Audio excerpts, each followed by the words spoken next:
Welcome to Strategy Simplified, Season 6, Episode 8. Today, you'll hear my conversation with Farouk. Farouk is an international medical graduate from Lebanon who made the leap from medicine to consulting. He's heading into an internship with a top 15 strategy house, EY-Parthenon. In the interview, you'll get tons of valuable nuggets from his approach to his prep that allowed him to land an offer. Without further ado, here's my discussion with Farouk. Farouk, welcome to Strategy Simplified. We're excited to have you on the podcast to hear your story from going from international medical graduate to consulting at EY-Parthenon. So thanks for joining the podcast. Thank you so much for having me today. Absolutely. To start off, we'd love to get to know you a little bit. Can you just share a quick overview of who you are and your background with us? Sure, sounds good. As we were saying, I'm Lebanese. I'm not going to give you like a formal telling me about yourself. I'll kind of like give you like a brief intro. To start with, from an academic perspective, I graduated twice from the American University of Beirut. First time in 2014, majoring in biology. Second time, 2018, as a medical doctor. During my time in medical school, I would say I grew professionally and personally and realized the importance of quality of life. And being in a third world country, I was exposed to refugee camps. I moonlighted in my community hospital. So I was fortunate to have that side of my education, but I was also fortunate to experience the other side of medicine because I was able to fly to the US and do several internships in the US. The most prominent one for me in the US was the rotation that I did in prostate cancer and men's health at Memorial Sloan Kettering Cancer Center in New York, because that was the segue for me to get into clinical research at University of California, Irvine after graduation. As I said, I'm a big active for quality of life, and as you can tell, prostate cancer patients they deal a lot with quality of life consequences after treatment. So that was my initial purpose. After graduation, I moved to California, started doing my research at UCI. I was fortunate to have a great team surrounding me. I was able to come up with 34 papers, 77 abstracts that I presented at both national and international conferences. I went to 8 conferences. That was unfortunately before the pandemic. And then later on, so traditionally, you were probably wondering why consulting after all that time. Traditionally, my path was to apply to residency in the US, and this is what I wanted to do to become a urologist in the United States. But during my research time, I got exposed to the healthcare industry, more specifically with some medical devices company, with some pharma companies, and I found some interest in this industry. So this is when I got exposed to healthcare consulting that we can elaborate later on moving with this podcast. But that was like my first step towards to get to know what was healthcare consulting, started reaching out to people, understanding a little bit more about the process. And this is when I found like this is how my career is taking me. So I decided to apply to an MBA program. I got into Carnegie Mellon University here in Pittsburgh and then started the recruiting process. And as you know, I'm going into consulting. Awesome. Thanks for sharing that. Can we go a little bit deeper into your transition? So you're from Lebanon, your background in medicine. And so what prompted the switch from medicine into consulting? Was there a specific story, a specific experience that opened your eyes and intrigued you to that world? Yep, for sure. So I would say to make the story short, so when I was doing my clinical research at UC Irvine, I was kind of experiencing what was going to be as a physician, as a surgeon. Like medicine, again, this is just want to make our audience understand. Like this is a personal opinion thing. People can disagree on different stuff, but for me, I felt medicine has become so specialized. You would end up doing the same thing over and over again, and I didn't feel it was something that I see my career moving forward. I did not see myself doing the same thing for the next 30 and 40 years. And as a scholar man, I did my research and I was surprised to see how consulting fits so well with what I was looking for and how medicine prepared me to be a good consultant. To give you like a quick example, like in my professional world, I used to review literature to get into speed into new areas. Now with the consulting, you have to review client material and understand their businesses. In the research world, you would build hypotheses and experiment and test them. And now in the consulting world, you have to identify key business challenges and iterate on solutions. So basically, it's so easy for me to do the switch because I do have the transferable skills. I just need to switch the setting from working with patients to working with clients. And this is when emotional intelligence that I acquired from working with patients in different settings allowed me to have these like specific skills that I can leverage in the consulting world. So this is how I started to formulate that, consulting is a good function. It's a great function where I can leverage all my experiences and the knowledge that I had. And as I said earlier, I'm pretty active when it comes to quality of life. I'm really passionate about healthcare. So I felt it was a great kind of marriage between consulting function, healthcare industry. I can be a healthcare consultant. So this is how I switch from the clinical side of things to the industry and to the consulting side of things. So that was basically my initial thought and how I approached this. And I was able to make the switch. Absolutely. That's fascinating. Thanks for sharing. And so now you've decided, okay, consulting matches with my skill set. My background actually enables me to be a good consultant. I just have to apply the skills maybe a little bit differently. And so you interviewed with a couple of top firms and received a couple of different offers. Can you share about that process of researching firms, deciding after receiving those offers, deciding that EY-Parthenon, which you ultimately accepted, was right for you? Why did you decide on EY-Parthenon? Sure. To break down the question step by step to kind of like help our audience how to navigate their process as well. So at first, when I decided that I'm gonna get my MBA, I had some time before to start my program.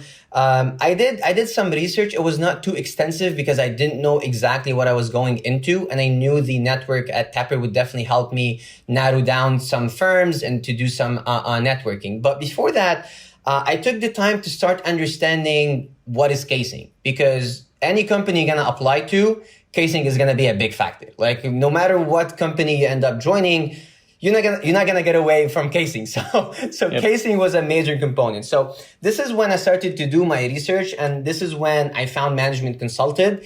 And after reading the stuff on the website, I felt it would be a great investment for me to enroll in the Black Belt program that you guys offer.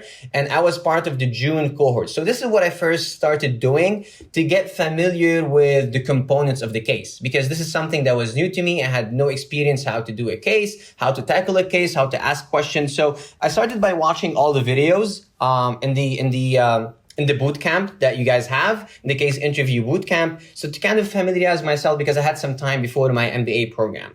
And also I would throw in as well one great resource that I used. It's a book, Case in Point by Mark Constantino. Probably any consulting candidate would know this book. It was a book that was really helpful for me. So I highly recommend this book as well. And then after watching the videos, it was the time when I started my MBA program as well. So I started to get to know what are the firms, who are the firms and who they recruit and what they are looking for. Because at the end of the day, it's a two-way street. Like the companies, they want good candidates, and the candidates want to find a great fit. For me, because, and probably other people like other MDs and PhD candidates, maybe you would have different interests. Like a lot of candidates have like MBB kind of like mentality. I would say for us, it's not MBB or bust. This is something I used to hear a lot from candidates like me, because we are interested in a specific industry. You want to go to a company that, first of all, offers these industries that you're looking for, the different verticals that you're looking for, and you want to be surrounded with someone who went through something you are going through. For example, that was one of the biggest leverages and factors that weighed in my decision. My mentor is a Tapper alum. She's a Tapper alum. She was an MD as well. She's an international medical graduate as well. So she guided me through the process. And I felt by joining EYP and being a player on her team, I can learn a lot. So I will always weigh in who you are going to work with. Like it's a personal decision, but I give a high value and high impact to the people. I feel people are the most valuable asset in a company. So when you do your research, try to connect with different people, and you'll know which company you resonate more the most. So that was basically kind of taking you how I prepared. We can definitely go deeper if our audience will be interested to know how I prepared for the casing. But I'm just like kind of guiding you how EYP was the choice for me. Like again, I interviewed a lot of great companies. I got offers from great companies. It's a nice problem to have, you know. Like having multiple offers is a nice problem to have. So candidates should be like assured that they're not gonna make a bad decision. It's just a gut feeling with some rational feeling behind it and rational thinking behind it, who you want to work with more than just where you want to end up. Absolutely. So what I'm hearing is two things. One, case prep was critical, and two, networking was an important step as well. Talking with people at the firm to get a feel for the culture, the firm's personality, and what really resonated with you the most. 100%. And just to give a little bit of additional context for what you mentioned as far as Black Belt. Black Belt is our case prep program, and it includes a boot camp called the Case Interview Boot Camp. That's what Farouk was referring to. But I would love to go back into your case prep. Let's go a little deeper into that. Can you share your process for that? Sure. What did that look like? So to kind of like give it in layer to our audiences, so the number one I did, as I said, is watch the videos. Watching the videos makes you like familiar with the components of the case. I felt it was a really good exercise to start into casing because I didn't want to do something without understanding the basic of the casing. So the videos helped really were great. And then the second thing, as I said, was the book. The book also helped me kind of get into the right track. And the third thing that I started doing also is watch people casing. You at Management Consultant, you usually have these webinars where you can watch people, live candidates, do some cases. That was extremely helpful. I was like actively watching the videos, trying to think along, to come up with my own frameworks. So that was kind of like an active exercise that I did. But and then the fourth step was the most important step, is casing. Not just casing, give a case and do a case. This is extremely beneficial and kind of like a heads up for future candidates. It's gonna feel bad the first time you case, even after studying and reading. I usually I told my friends, like, you can't learn swimming by watching people swimming and reading about swimming. You actually have to get in the water. So don't get discouraged if you feel bad the first couple of times. It's totally normal. I felt bad after my first couple of cases, but it's extremely crucial. I would say after you do some work, some studying, some preparation, start casing and give a case. That was extremely beneficial for me because when I started my MBA program, we had a TCC, which is the consulting club at Tepper Consulting Club. They paired us with students who wanted to case at the same frequency. So probably like twice, 3 times a week, we would hop in a Zoom call. I would give the student a case. The student would give me a case. So you would understand from an interviewee and interviewer perspective kind of things. So that was extremely helpful. That's the most important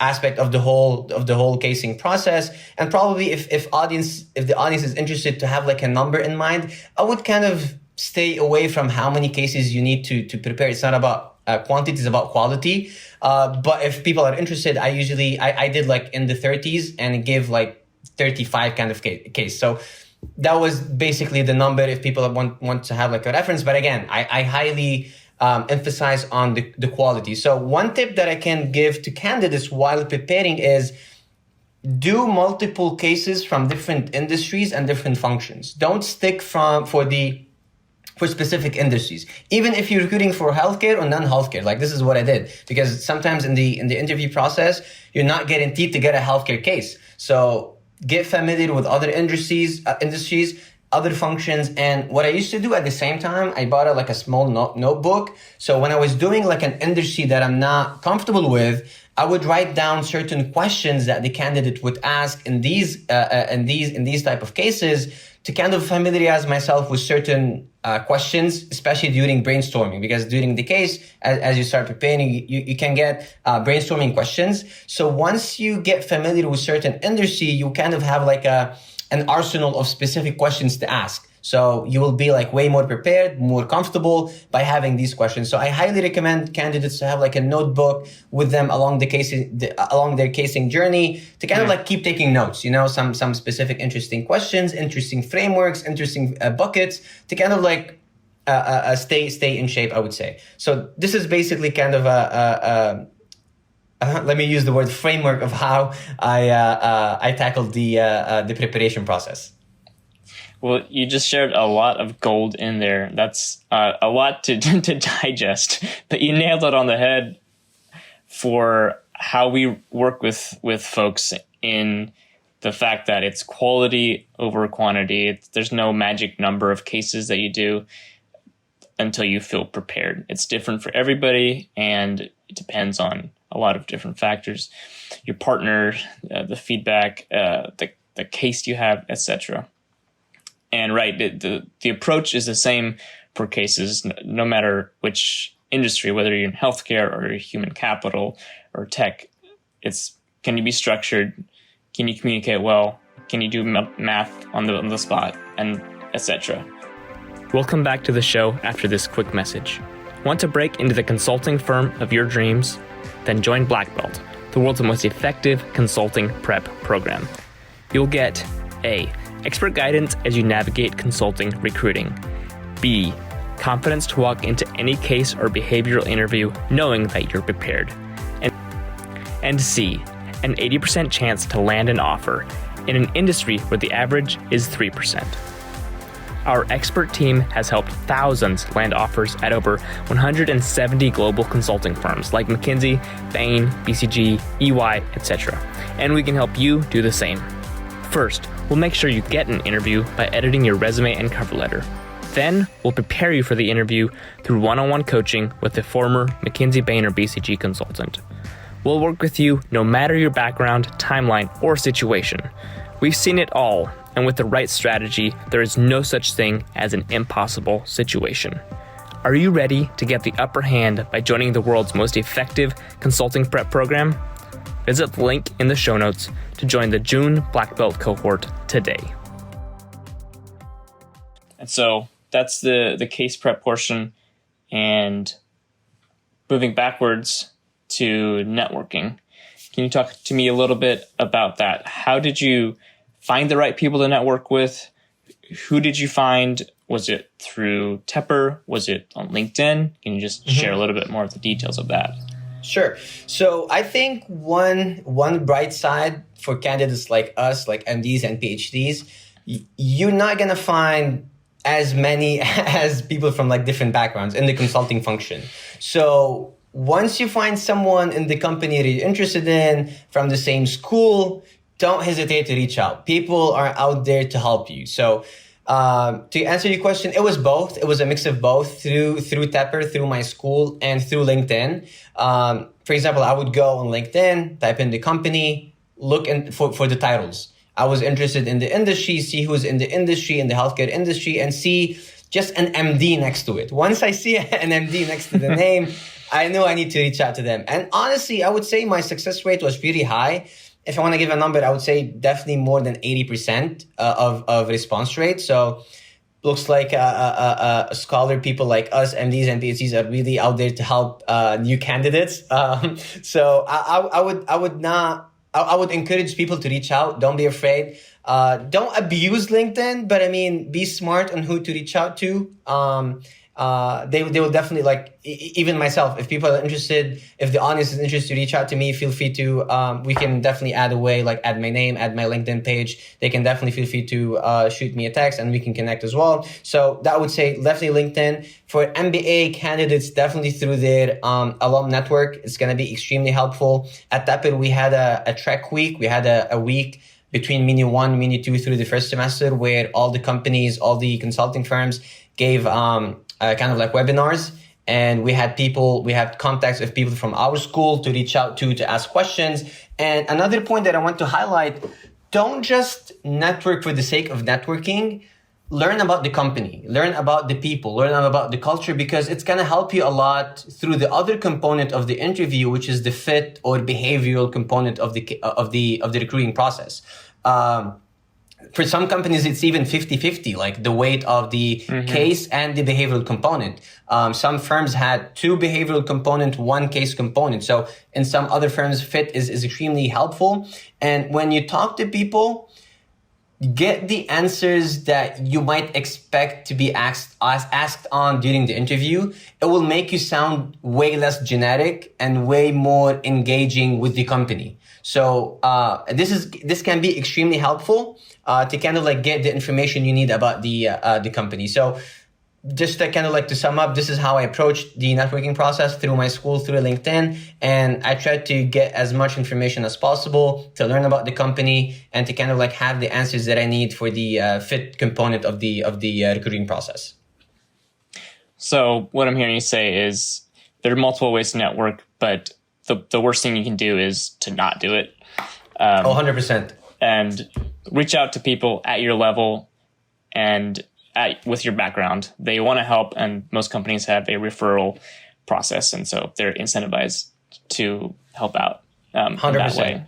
Yeah, 100%. And one thing you like my kind of like colleagues, like second years, they usually say like, good thing you mentioned the referral. Like I never asked anyone for a referral, but once you network and you show your interest and you be like proactive about it, most of the time at the end of the call, like at the end of the Zoom call, the person would actually just like, he would be like, let me know when you want to apply, shoot me an email. I'm more than happy to refer you. So this is the advice that I got. So it might work for you. It might not work for you, but I mean, I'm just like transferring the knowledge and pay it forward for the future candidates. So like, I was kind of like refrained from asking about the referral. People are not dumb, you know, like they know at the end that it can do you really well by referring you. So if they see your engagement, they will suggest it at the end. So just kind of sharing my experience on that end as well. Okay. So you're a couple months out from starting at EYP. What are you most looking forward to? To be honest, the people, I really want to meet all the people that I connected with over Zoom, because this is the thing with pandemic. Like there was no on campus as in-person recruiting. Everything was virtual.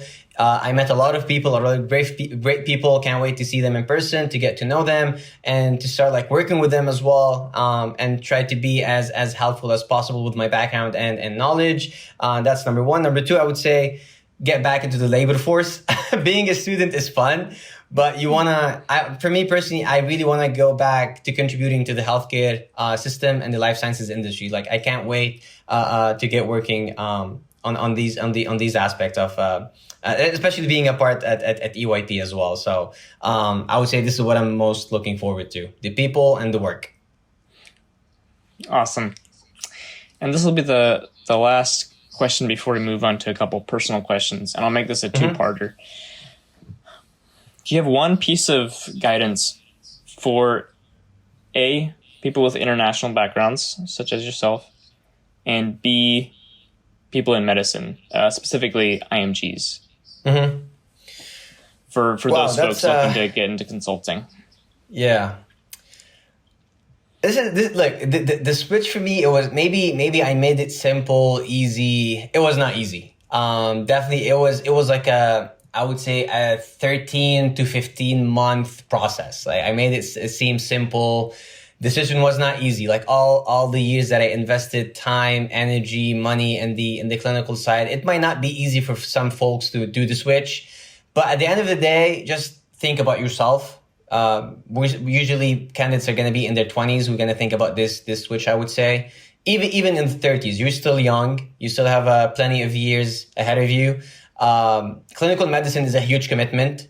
No one can answer this question by yourself. So you have to be convinced about this decision once you want to make this decision. So you want to be comfortable with this decision. That's like my personal opinion. People can be different, but especially people in medicine, because I know how long and tough the journey, especially I did all my USMLE exams. IMG people will understand what a USMLE is, step 1, step 2, step 2 CK. So it was a big investment to do the switch off after all that time.